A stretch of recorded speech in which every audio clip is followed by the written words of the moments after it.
बिस्मिल्लाहिर्रहमानिर्रहीम। अस्सलाम वालेकुम नाज़रीन, आप यूट्यूब चैनल देख रहे हैं। मैं इमरान खान हूँ। सबसे पहले मैं आपको साबिक़ वज़ीर-ए-आज़म इमरान खान साहब का जो ताज़ा बयान है वो बताता हूँ। उन्होंने मुलाकात की है अपने साथियों से भी और इसके अलावा उनकी सहाफ़ियों से भी बातचीत हुई है। इमरान खान साहब ने क्या कहा, नई स्ट्रेटजी क्या है, लेकिन इससे पहले रोज़ाना बेचारे नून लीग वाले हमारे जो दोस्त हैं वो रात को ख्वाब देख कर सोते हैं कि सुबह वो उठेंगे तो शहबाज शरीफ साहब एब्सोल्युटली नॉट कह चुके होंगे, लेकिन जब भी वो उठते हैं तो उन्हें मायूसी होती है, क्योंकि शहबाज शरीफ साहब अमेरिका को एब्सोल्युटली नॉट कहने की बजाय अपनी पार्टी को और अपने लोगों को ही मायूस कर चुके हैं। और वो एब्सोल्युटली नॉट यहां कह रहे हैं, वहां नहीं कह रहे, क्योंकि इतनी जरूरत ही वो इकट्ठी नहीं कर पा रहे। और बजाय इसके कि अमेरिका के साथ प्रोफेशनली डील किया जाए या इन मामलों को प्रोफेशनली देखा जाए, ताल्लुकात को मजीद खराब किया जा रहा है। और दुनिया के साथ अपने ताल्लुकात को कहां पहुंचाया गया, उसके नुकसान क्या होंगे, वो बाद में बात करते हैं। लेकिन पहले साबिक़ वज़ीर-ए-आज़म इमरान खान साहब ने अडियाला जेल में वकला और सहाफ़ियों से गुफ्तगू की है। उन्होंने कहा कि इंशाल्लाह 2025 हकीकी आज़ादी का साल है। 2024 पाकिस्तान के लिए एक मुश्किल साल था। ज़ाहिर है आज़ादी मुश्किल से ही मिलती है। मुझे पैगाम मिला है कि हमसे डील करें, हम आपकी पार्टी को सियासी स्पेस देंगे। अब ये किसने कहा कि डील करें? कौन देगा सियासी स्पेस? जिन्होंने छीनी है वही देंगे ना। उन्होंने इमरान खान साहब को पैगाम दिया कि आपकी पार्टी को बाकी पार्टियों की तरह स्पेस मिल जाएगी तो आप हमारे साथ डील करें, लेकिन आपको हाउस अरेस्ट करके बनी गाला में मुंतकिल कर देंगे। अब ये इमरान खान साहब के पास, मैं पहले भी आपको खबरों में बता चुका हूं और बहुत सारे लोग भी ये खबर दे चुके हैं कि बारहा इमरान खान साहब को ये ऑफर दी गई है कि जनाब आप हाउस अरेस्ट होने का फैसला करें और इसके ऊपर जो है पेशरफ्त हो सकती है। कभी कहा जाता है जी कि नथिया गली, कभी कहा जाता है जी खैबर पख्तूनख्वा, कभी कहा जाता है जी बनी गाला, लेकिन इमरान खान साहब ने इसको मुस्तरद किया है और वैसे भी उनको इसे मुस्तरद ही करना चाहिए। इमरान खान ने कहा कि मैंने जवाब दिया है कि पहले बाकी तमाम सियासी कैदियों को रिहा करो, मैं जेल में रह लूंगा, लेकिन कोई डील कबूल नहीं करूंगा, हाउस अरेस्ट या खैबर पख्तूनख्वा की किसी जेल में नहीं जाऊंगा। अब ये बात आप ज़हन में रखें कि निज़ाम के लिए सबसे बड़ा प्रॉब्लम यह है कि निज़ाम अपनी इज्जत कैसे बचाए। निज़ाम जो कल तक बड़ा अग्रेसिव था, बड़ा जारहाना था, पूरा का पूरा जो एस्टेब्लिशमेंट और हुकूमत का स्ट्रक्चर है, उन्होंने इमरान खान पे पीटीआई पे हमला किया हुआ था। अब मार मार के उन्होंने सारी कोशिशें करके देख ली हैं, बिलाखिर उनकी हालत यह है कि अब वो इमरान खान को छोड़ना चाहते हैं और समझ नहीं आ रही कि कैसे छोड़े। देखिए, इमरान खान अगर हाउस अरेस्ट हो जाते हैं या खैबर पख्तूनख्वा की किसी जेल में चले जाते हैं या कोई फेवर ले लेते हैं इस निज़ाम से, तो वो बात नहीं बनेगी। अब अगर इमरान खान साहब को रिहा किया जाता है जेल से, तो इमाम खुमैनी टाइप का इमरान खान साहब का पाकिस्तान में इस्तकबाल होगा। इस खित्ते में लोग सारे इस्तकबाल भूल जाएंगे। अब इतना बड़ा इस्तकबाल अगर इमरान खान का होगा तो वो पाकिस्तान का क्या खित्ते का सबसे बड़ा प्लेयर बन जाएगा। और फिर सबको पता है कि फिर इलेक्शन जीतने के बाद इमरान खान साहब इक्तदार में भी आ जाएंगे और बहुत सारी चीजें बहुत सारे लोगों को फेस भी करनी पड़ेंगी। अब सिस्टम इस वक्त क्या सोच रहा है कि इमरान खान साहब को छोड़ना तो पड़ेगा, मैक्सिमम 1-2 महीने अंदर रखा जा सकता है, इससे ज्यादा अब नहीं रखा जा सकता। अगर आप केसेस के मामले में देखें तो मैं पहले दिन से कह रहा हूं कि अगर इमरान खान साहब को इंसाफ के नुक्ता नजर से छोड़ना है तो वो तो उनको अगस्त में छूट जाना चाहिए था, जब केसेस खत्म हो गए थे। सितंबर में छूट जाते और सबका ये अंदाजा था कि अगर इंसाफ और कानून पे चलेंगे तो छूट जाएंगे, लेकिन साल खत्म होने को आया, इमरान खान साहब नहीं छूटे, तो इंसाफ तो होना नहीं है। अब मामला आ गया इस बात पे कि दबाव कितना पड़ता है, तो दबाव इस हुकूमत के ऊपर बहुत ज्यादा पड़ गया है। फरवरी से ऑनवर्ड एक बहुत बड़ा दबाव मजीद आएगा, वो मैं आपको आगे चल के और वीलॉग में बताऊंगा। अब मामला यह है कि निजाम इमरान खान को छोड़ना चाहता है, लेकिन ऐसे कि इमरान खान साहब का असर कम हो। मुमकिन है कि जैसे ही इमरान खान साहब की अचानक बेल हो, एक ही दिन में रोक कारें और सारी चीजें हो जाएं और फौरी तौर पे अडियाला जेल में हेलीकॉप्टर पहुंचाया जाए कि खान साहब बैठे, आपको फौरन घर पहुंचाना है, तो क्या इमरान खान साहब ये बात मान लेंगे?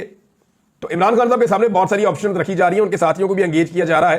पूरा सिस्टम ये सोच रहा है कि एक आदमी का कदम ने इतना बड़ा कर दिया है कि हम सारे इसके सामने बोने बन गए छोटे छोटे, चाहे वो इदारों में बैठी हुई शख्सियात हैं, चाहे वो हुकूमतों में बैठी हुई शख्सियात हैं, चाहे वो पाकिस्तान के अंदर या बाहर बैठी हुई शख्सियात हैं, वो सब इमरान खान के सामने अपने आप को अब बोना समझते हैं। इतना बड़ा कद अल्लाह ताला ने इमरान खान को दे दिया और इमरान खान ने इस्तकामत के साथ अल्लाह ताला से ये तोहफा हासिल किया है। अब आगे इमरान खान साहब कह रहे हैं कि अपनी कौम से कहता हूं कि आपने घबराना नहीं है, आपका कप्तान डटा हुआ है। मैं अपने समंदर पार पाकिस्तानियों से कहूंगा कि तरसीलात ज़र के बाइकआउट की मुहिम में शामिल हो। अभी हमारे मुतालबात के हवाले से कमेटी ही खेला जा रहा है, ताहम अगर मुज़ाकरात से मुस्बत नताइज आए तो तरसीलात ज़र के बाइकआउट की मुहिम रोक दी जाएगी।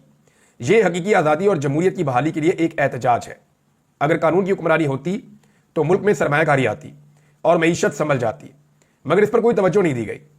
सरमायादार अपना सरमाया निकाल रहे हैं और कारखाने बंद हो रहे हैं। मिलिट्री कोर्ट में 9 मई से मुताल्लिक अपनी मर्जी के ट्रायल किए गए।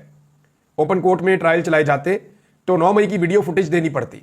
18 मार्च 2023 को मेरे ऊपर जुडिशल कम्प्लेक्स इस्लामाबाद में हमले की वीडियो का रिकॉर्ड दानिस्ता तौर पर गायब कर दिया गया। शफाफ ट्रायल शहरियों का बुनियादी हक है। फौजी अदालतों में मुकदमात चलाने से शहरियों के बुनियादी हकूक सरब हुए और बैनुल अक़वामी सतह पर पाकिस्तान की शदीद सुबकी हुई है। आईनी अदालत इसलिए बनाई गई है ताकि कादी फायद ईसा की तरह ही उनसे काम लिया जा सके। खुफिया इदारों का असल काम सरहदों का तहफ़्फ़ुज़ और दहशतगर्दी से बचाव है। अगर वो पॉलिटिकल इंजीनियरिंग और तहरीक इंसाफ को तोड़ने में लगे रहेंगे तो सरहदों का तहफ़्फ़ुज़ कौन करेगा? अपनी पॉलिसी का दोबारा जायजा लें। अफगानिस्तान पर 2 दफा बमबारी की गई है। पहले दावा किया गया था कि महाजरीन को जबरदस्ती वापस भेजने से दहशतगर्दी कम होगी, मगर इस तरीक़ाकार से नफरत मजीद बढ़ी है, जो इलाकाई अमन व अमान के लिए ठीक नहीं है। बिलावल जब वज़ीर ख़ारजा बना तो एक बार भी अफगानिस्तान नहीं गया, जो कि एक तरजीह होना चाहिए था। मैंने जनरल बाजवा से भी कहा था कि अफगानिस्तान से अमरीकी इनखला के बाद हालात ऐसे नहीं है कि ISI चीफ जनरल फैद हमीद को फौरी तौर पर तब्दील किया जाए, लेकिन वो सारे फैसले पाकिस्तान की बजाय अपनी तौसीक़ के मनसूबे के लिए कर रहा था, जिसका पाकिस्तान को नुकसान हुआ और दहशतगर्दी में इजाफा हुआ। ये इमरान खान का स्टेटमेंट है। उनकी पार्टी के लोग जो उन्हें मिलकर आए, मुज़ाकराती कमेटी जो है उसको इजाजत दी गई। ऐसा माजी में कभी नहीं हुआ। अब जो कमेटी है वो पूरी की पूरी गई, जाकर उन्होंने इमरान खान साहब से मुलाकात की। इसका मतलब है निज़ाम को इस बात की समझ आ गई है कि इमरान खान को मजीद अब अंदर रखना उनके बस में नहीं है। अब वो कोई ना कोई रास्ता निकाल रहे हैं कि इमरान खान को स्मूथ तरीके से बाहर निकाला जाए, जिसमें जो मौजूदा पॉलिटिकल पार्टीज जिनको इक़्तिदार में जबरदस्ती बिठाया गया है उन्हें, और जो पाकिस्तान की एस्टेब्लिशमेंट है उन्हें कम से कम डैमेज और नुकसान हो, और इमरान खान साहब को किसी ऐसी बात पर लाया जाए जिसमें कुछ ना कुछ करके उन्हें भी कुछ ना कुछ मिल जाए, यानी जो इमरान खान के पॉलिटिकल अपोनेंट हैं वो ज्यादा अदम तहफ़्फ़ुज़ का शिकार ना हो। इन लोगों ने बाहर आके जो 2 बड़ी अहम बातें बताई, उनमें एक तो यह है कि इमरान खान ने अपने ऊपर होने वाले कातलाना हमले और जो उनके साथ रवा रखे जाने वाला बदतरीन सलूक है उसके लिए इमरान खान ने आम माफी का ऐलान किया है, लेकिन for the sake of Pakistan. अगर पाकिस्तान के लिए कोई आगे बढ़ता है तो इमरान खान के साथ जो जाती तौर पर हुआ उसे इमरान खान माफ कर देंगे। वैसे बहुत बड़ा दिल है इमरान खान का, इद्दत जैसा घटिया केस बनाया है, बहुत बड़ा दिल है इमरान खान का। उन्हें गद्दार डिक्लेयर किया गया, उनके ऊपर कातलाना हमले 1 दफा नहीं, 2 मरतबा नहीं, 3 मरतबा हुए। ये सब कुछ होने के बावजूद इमरान खान साहब ने माफ करने का ऐलान कर दिया कि पाकिस्तान की खातिर मैं आम माफी का ऐलान करता हूं। 31 जनवरी तक ये मुज़ाकरात मंतकी अंजाम तक पहुंचाना होंगे, डेडलाइन इमरान खान साहब ने दे दी, लेकिन उसके बाद फिर चीजें बहुत तेज हो जाएंगी। तो 31 तारीख की जो डेडलाइन है वो भी इमरान खान साहब की तरफ आना, उनकी जानिब से सामने आ जाना, ये एक बड़ी अहम डेवलपमेंट है। अच्छा जी, एक डेवलपमेंट और, ये बहुत इंपॉर्टेंट है, और ये डेवलपमेंट है जो फौजी अदालतें हैं उन्होंने पहले 20 सजाएं, फिर 25 सजाएं, यानी 55 सजाएं पहले दी थी और अब 60 सजाएं मजीद दे दी हैं। और ये मुझे ऐसा लगता है कि बड़ी उजलत में बहुत जल्दी जल्दी हुआ है।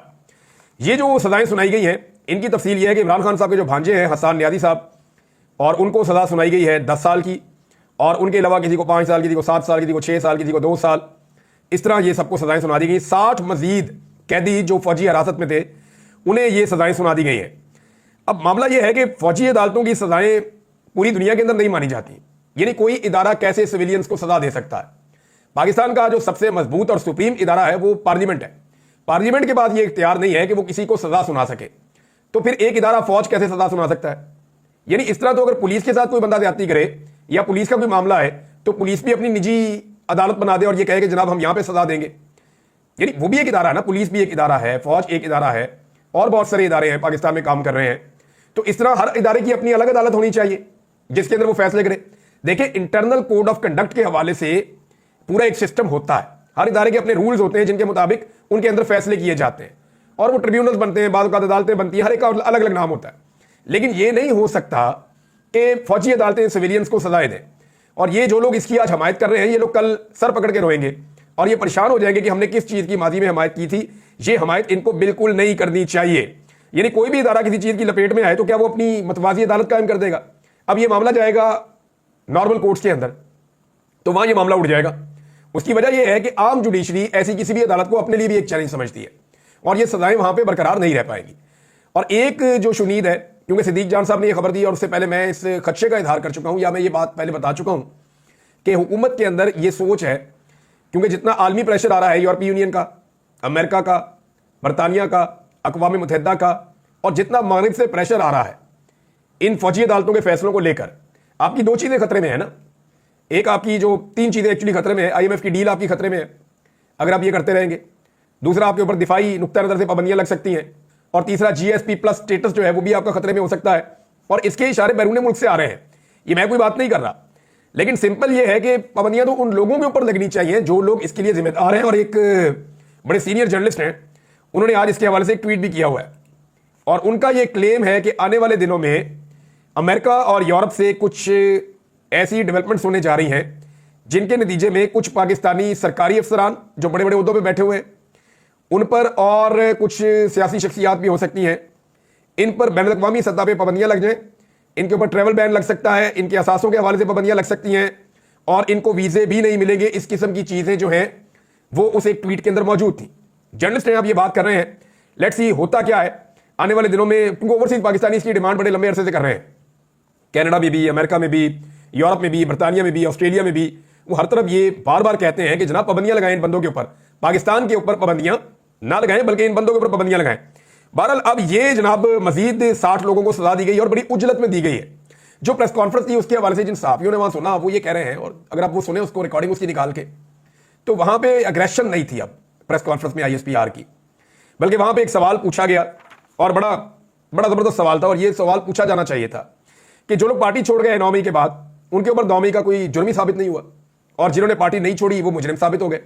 तो इस पर DG ISPR ने कहा कि वो पार्टी छोड़े या ना छोड़े, उसका जाती फेल है, इसका 9 मई की तहकीकात पर कोई फर्क नहीं पड़ेगा, ये DG ISPR ने कहा। लेकिन हमने ये देखा कि बहुत सारे ऐसे नाम थे, जिनमें एक नाम मुराद रास का था, अंदलीब अब्बास का था, और बहुत सारे ऐसे नाम थे। ये वो लोग थे जिन्होंने 9 मई के बाद फौरी तौर पर पार्टी को छोड़ दिया था, जैसा कि फारूक हबीब है जिनको गिरफ्तार किया गया था और 9 मई के अंदर उनको मरकजी मुलजिम समझा गया था। ऐसे और बहुत सारे लोग हैं जिन लोगों ने भी पार्टी से अपनी वाबस्तगी तोड़ दी। उन लोगों के ऊपर 9 मई का कोई मुकदमा नहीं रहा। वो लोग ऐसा लगता है कि हर चीज में से निकल गए, वो पूरी दुनिया में ट्रैवल भी करते हैं, वो आज़ादी से पाकिस्तान में घूमते भी हैं, उन्हें इलेक्शन लड़ने की भी आज़ादी थी, वो जेलों के अंदर भी नहीं रहे, उन्हें फौजी अदालतों से सजाएं भी नहीं दिलवाई गई। तो ये बात आप क्लियरली जरा समझ लें इसको, कि यहां मुझे ऐसा लगता है कि ये फैक्ट DG ISPR ने गलत बताया।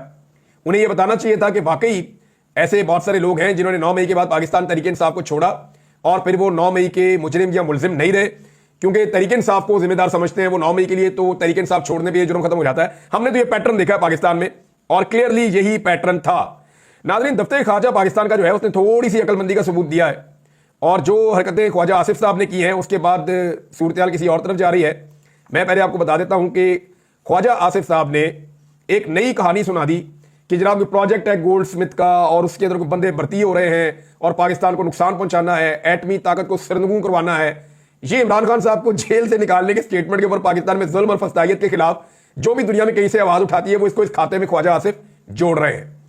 इसके ऊपर रिचर्ड ग्रेनल ने एक स्टेटमेंट दिया है और ये बड़ा संजीदा स्टेटमेंट है। उन्होंने कहा था Pakistani embassy in Washington DC and ambassador Rizwan Sheikh have some explanation to do. इन्हें पाकिस्तानी एम्बेसी को और सफीर को किसी चीज की सफाई देनी पड़ेगी जल्द। दैट थ्रेट्स के जान से मारने की धमकियां and the crazy talk about operation Goldsmith from the minister of defence is reckless.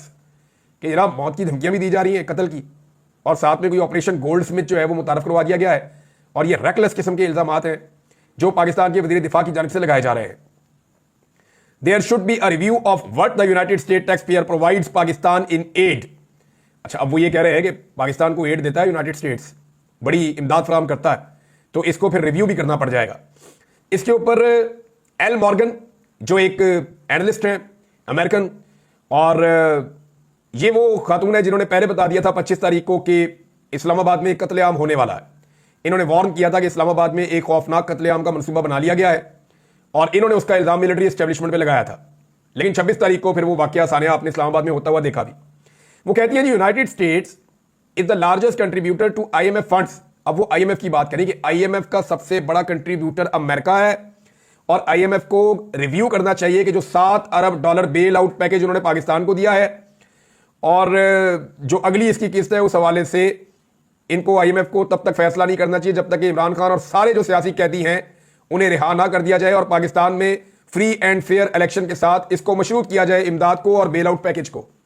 जनाब आपका IMF का प्रोग्राम भी खतरे में है, आपका GSP+ का जो स्टेटस है वो भी खतरे में है, और इसकी वजह फौजी अदालतों के फैसले और पाकिस्तान के जो वज़रा हैं उनके नामुनासिब बयानात हैं, गैर जिम्मेदाराना बयानात हैं, और लगातार वो इससे बाज नहीं आ रहे, वो यही हरकतें करते चले जा रहे हैं। दफ्तर खारजा से जब इस बारे में सवाल पूछा गया तो उन्होंने जवाब देने से गुरेज किया, यानी कम से कम पाकिस्तान के दफ्तर खारजा ने इस अक्लमंदी का मुजाहरा किया कि अब अमेरिका को जवाब नहीं देना। यानी उन्होंने ये सोच लिया है कि अमेरिका को जवाब देके फंसने वाली बात है, गुनाह हमारा, गलतियां हमारी, जुर्म हमारा, हमने बंदे मार दिए डी चौक के अंदर, हमने इलेक्शन चोरी कर लिया पाकिस्तान के अंदर, हमने पाकिस्तान में जुल्म का, जबर का, फस्तायत का बाजार गर्म कर दिया, हमने एक पॉलिटिकल पार्टी से उसका बल्ले का निशानी छीन लिया, हमने एक पॉलिटिकल पार्टी के लीडर के ऊपर 200 मुकदमे डाल के उसको जेल के अंदर बंद कर दिया, हमने उसके ऊपर इद्दत जैसा घटिया केस बना दिया, हमने खवातीन और बच्चों को अगवा कर लिया, हमने जबरी तौर पे बेशुमार लोगों को लापता किया, शायरों को और सहाफियों तक को हमने दीवार के साथ लगा दिया, हमने कोई चीज पाकिस्तान में सही चलती हुई नहीं छोड़ी। तो गुनाह तो सारा जुर्म हमने किया पाकिस्तानियों ने, तो हम कैसे दुनिया को जवाब दे सकते हैं जो सवाल पूछ रहे हैं? देखिए, ख्वाजा आसिफ वगैरह या बाकी लोग जो हैं वो हल्की हल्की आवाज निकालते हैं कि पाकिस्तान के अंदरूनी मामला है, इनमें मुदाखलत ना की जाए, लेकिन मैं एक चीज क्लियरली आपको बताऊं कि इंसानी हुकूक कभी भी किसी मुल्क का अंदरूनी मामला नहीं होता। अंदरूनी मामला होता है कि अवाम ने जिसको वोट दिया वही मुंतखब होकर आ जाए। अंदरूनी मामले का जवाब तब देना था जब साइफर आया था और कहा गया था कि इसको निकालो, नहीं तो तुम्हें नताइज बर्दाश्त करने पड़ेंगे। यह था अंदरूनी मामला जिसके ऊपर कोई नहीं बोला। इंसानी हुकूक किसी भी मुल्क का अंदरूनी मामला नहीं होता। अमेरिका के अंदर किसी के साथ जुल्म होगा, हम आवाज उठाएंगे। अमेरिका की वजह से दुनिया में जितना खून खराबा हुआ उसके ऊपर हमने आवाज उठाई है। अब अमेरिका तो नहीं कह सकता हमारा अंदरूनी मामला है, आप इसके ऊपर बात ना करें। जो अमेरिका में जॉर्ज फ्लॉयड के साथ हुआ या जो सियाफा अमरीकियों के साथ एक दौर में मामला रहा, उसके ऊपर मैंने भी वीडियोस बनाई है। हम कर सकते हैं, गजा के ऊपर बात कर सकते हैं, शाम के ऊपर बात कर सकते हैं, इराक के ऊपर हम बात करते हैं, अफगानिस्तान के ऊपर हम बात करते हैं, कश्मीर के ऊपर हम बात करते हैं, म्यांमार के ऊपर हम बात करते हैं। तो पूरी दुनिया में जहां पे भी जुल्म और जबर होता है उसके ऊपर हम बात करते हैं। तो वो उस मुल्क का अंदरूनी मामला नहीं होता। इंसानी हुकूक का मामला इंसानी मामला है और इसके ऊपर अक़वाम मुत्तहिदा के चार्टर के अंदर बाकायदा तहरीरी तौर पे लिखा हुआ है और सब इसके अंदर मुदाखलत कर सकते हैं और इसके ऊपर अपना बयान दे सकते हैं। अब नाज़रीन, रास्ता क्या है? रास्ता यह है कि कुछ भी करके आलमी सतह पे मामला संभालना है ना, और दूसरा इदारे के अंदर एक बयानिया भी बन जाएगा पाकिस्तान के अंदर। देखें जी, हमारे जो मुजरिम उनको सजाएं नहीं हुई, लेकिन बयानिया पाकिस्तान में वही बनना है जो इमरान खान ने बनाना है। इस वक्त चीजें उनके कंट्रोल में, आप जो मर्जी कर लें। लेकिन अब एक ऑप्शन है, इस पर गौर किया जा रहा है। सिद्दीक जान ने भी कहा था, मैंने थोड़े दिन पहले आपको बताया भी था कि हुकूमत गौर कर रही है कि जो आईनी बेंच है उसके जरिए से फौजी अदालतों वाला मामला ही खत्म कर दिया जाए, ताकि ना रहेगा बांस और ना बजेगी बांसुरी। कुछ टाउट टाइप के लोग ये कह रहे थे कि उम्र कैद हो जाएगी, फांसियां हो जाएगी, लेकिन ऐसा कुछ नहीं हुआ। 105 बंदे थे, 105 को ही सजा सुना दी गई है। यानी ऐसी 100% फौजी अदालतों ने सजाएं सुनाई है, एक बंदा जो है वो बेगुनाह नहीं निकला। अब आप अंदाजा करें, तो दुनिया ऐसे फैसलों को इंसाफ तो नहीं मानती ना।